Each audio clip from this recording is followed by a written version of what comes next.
Selamat datang kembali di sesi bedah sumber kita. Nah, kali ini nih kita mau bahas sesuatu yang sering bikin pusing. Gimana caranya hadapi lawan negosiasi yang, ya, pakai trik kotor.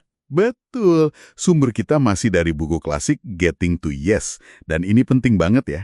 Iya, karena kan seringkali kita bingung, mau ikut main curang juga nggak enak, tapi kalau pasrah aja, rasanya kok rugi. Jadi gimana caranya biar tetap berprinsip? Nah, itu dia. Respons alami kita kan biasanya kalau nggak diem aja, nerima, ya balas pakai cara yang sama gitu kan.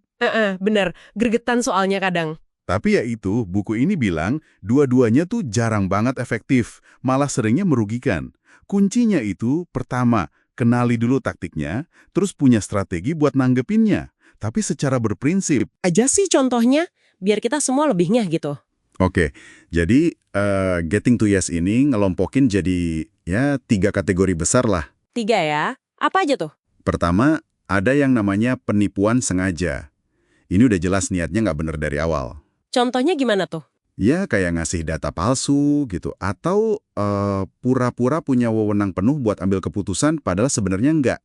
Jadi kita udah capek-capek nego, ternyata dia harus lempar lagi ke atasannya. Wah, itu sering tuh kejadian, bikin kesel ya. Terus apa lagi? Termasuk juga nyembunyi niat asli mereka. Jadi di depan ngomong A, padahal tujuan utamanya B. Itu penipuan sengaja. Oke, catet. Yang kedua apa? Kedua, perang psikologis. Nah, ini mainnya di mental kita. Waduh, gimana tuh bentuknya? Macem-macem. Bisa dari setting tempat negosiasi dibikin nggak nyaman. Misalnya ruangan dibikin panas, atau berisik, kursinya nggak enak. Sengaja itu. Oh, sampai segitunya ya? Iya. Atau bisa juga serangan pribadi. Ngomentarin penampilan kita, status, pengalaman. Pokoknya yang bikin kita down atau emosi. Nggak profesional banget ya. Banget. Terus ada juga taktik good guy, bad guy. Polisi baik, polisi jahat itu loh. Dan tentu saja, ancaman. Itu masuk perang psikologis. Oke, terus kategori ketiga? Ketiga, tekanan posisi. Ini tujuannya maksa kita biar nerima posisi mereka. Apapun caranya. Gimana caranya maksa? Bisa dengan nolak negosiasi sama sekali. Atau pasang permintaan yang tinggi banget di awal. Nggak masuk akal. Terus nanti, pas kita udah mau deal, tiba-tiba permintaannya dinaikin lagi. Wah, itu nyebelin banget sih. Iya kan? Ada juga taktik mengunci diri. Jadi dia bilang, wah, saya udah terlanjur janji sama bos saya begini. Padahal belum tentu bener. Atau pakai alasan mitranya keras kepala. Sengaja ngulur-ngulur waktu juga bisa. Sampai yang klasik, ultimatum ambil atau tinggalkan. Pokoknya ditekan terus. Dengerinnya aja udah bikin pusing ya. Tadi kan disebutin kalau kita pasrah aja atau malah bales nyerang, itu nggak bagus. Kenapa gitu? Ya, kalau pasrah, gampangnya gini. Mereka jadi merasa di atas angin. Malah bisa jadi minta lebih banyak lagi. Kayak kasus Chamberlain sama Hitler yang disinggung di buku itu kan, menyerah malah bikin lawan makin menjadi. Oke, masuk akal. Terus kalau kita bales, kan rasanya puas gitu, balesin. Puasa saat mungkin, tapi efek jangka panjangnya biasanya sih cuma bikin konflik makin gede, hubungan jadi rusak, dan kesepakatan yang sebetulnya bisa bagus buat semua pihak jadi makin susah dicapai. Fokusnya jadi geser, bukan cari solusi, tapi malah adu licik. Bener juga ya. Jadi kita malah kejebak mainin game mereka gitu ya. Terus apa dong strategi yang benar menurut buku ini? Katanya tapi soal negosiasiin aturan main, itu gimana maksudnya? Nah, ini intinya. Jangan ikutin permainan mereka kalau aturannya curang. Justru kita harus ubah permainannya. Gimana caranya? Ada 3 langkah penting. Oke, apa aja tuh 3 langkahnya? 1. Kenali taktiknya. Ini paling dasar. Kita harus sadar dulu. Oh, ini dia lagi coba nekan secara psikologis. Atau, data yang dia kasih kok kayaknya aneh ya. Kesadaran ini kuncinya. Oke, sadar dulu. Terus? 2. Angkat isunya secara eksplisit. Nah, ini mungkin agak nggak nyaman awalnya, tapi penting banget. Sampaikan apa yang kita amati, tapi fokus ke taktiknya, bukan nyerang orangnya ya. Contohnya gimana ngomongnya? Misalnya, maaf, saya perhatikan kok setiap kita hampir sepakat ada permintaan baru lagi ya. Mungkin bisa kita bahas dulu soal ini? Atau, terkait data X tadi, sepertinya angka yang kami punya berbeda. Gimana kalau kita coba cek ulang faktanya bareng-bareng? Jadi kita pertanyakan metodenya. Jadi fokus ke prosesnya ya, bukan nuduh orangnya curang. Oke, langkah ketiga? 3. Pertanyakan legitimasi dan keinginan pakai taktik itu.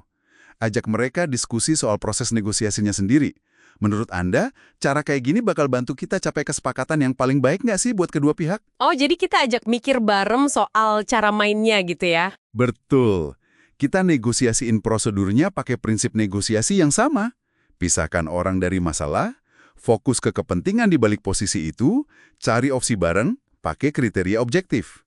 Intinya, negosiasi berprinsip itu berlaku juga buat ngebahas cara kita bernegosiasi. Wah, oke. Jadi aturan main itu sendiri yang kita bawa ke meja negosiasi ya? Paham. Kalau contoh spesifik nih, misal hadapin ancaman tadi, itu kan sering bikin kita, gimana ya, takut atau defensif gitu. Ancaman itu sebenarnya senjata yang seringkali malah balik nyerang si pengancam. Kontraproduktif. Anda bisa ada si cuekin ancamannya atau pertanyakan legitimasinya. Tapi ada cara yang lebih bagus. Ada. Cara yang lebih elegan itu, kasih peringatan soal konsekuensi yang mungkin terjadi, tapi konsekuensi itu muncul secara independen, bukan karena kemauan kita. Maksudnya gimana tuh contohnya? Contohnya gini, kalau kita deadlock di isu ini, saya khawatir nih, masalah ini bisa jadi perhatian media. Dan kayaknya itu kurang bagus ya buat reputasi kita berdua. Ini kan beda sama ngomong, kalau Anda nggak setuju, saya bakal laporin ke media. Yang pertama itu peringatan konsekuensi alami, bukan ancaman balik. Iya. Lebih halus tapi tetap ngasih sinyal ya. Nggak mancing perang ancaman baru. Oke, satu lagi deh, soal wewenang yang nggak jelas tadi. Kan sering tuh. Nah, itu penting banget diklarifikasi di awal. Sebelum negosiasi terlalu jauh, tanya aja langsung tapi sopan. Mohon maaf, sekedar memastikan, apakah Bapak Ibu punya wewenang penuh untuk menyetujui kesepakatan final nanti? Oh, oke. Jadi biar jelas dari depan ya. Iya, biar kita nggak buang-buang waktu dan konsesi percuma yang ternyata nanti sama bosnya ditolak atau dijadiin datokan baru buat nego lagi. Bener banget, sering kejadian itu. Intinya sih, jangan pernah merasa terpaksa ikut arus kalau cara mainnya nggak fair. Kita harus tetap pegang prinsip negosiasi yang sehat, bahkan saat kita lagi ngebahas soal cara negosiasinya itu sendiri.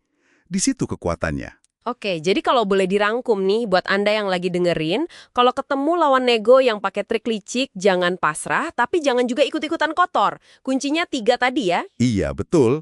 Kenali taktiknya, angkat isu soal prosesnya itu secara terbuka dan berprinsip, terus ajak mereka diskusi untuk bikin aturan main yang lebih adil.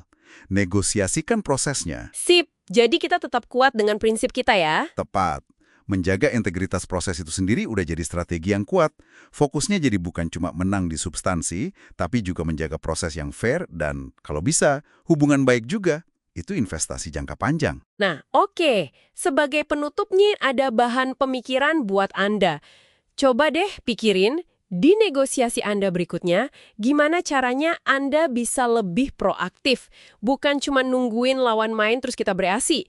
Tapi gimana caranya kita bisa membentuk dinamika negosiasi dari awal. Pertanyaan bagus tuh. Mungkin dengan menyepakati agenda bareng di awal? Atau prinsip dasar negosiasinya? Bisa jadi. Intinya, persiapan itu penting banget ya. Oke deh, terima kasih banyak sudah menyimak sesi kita kali ini.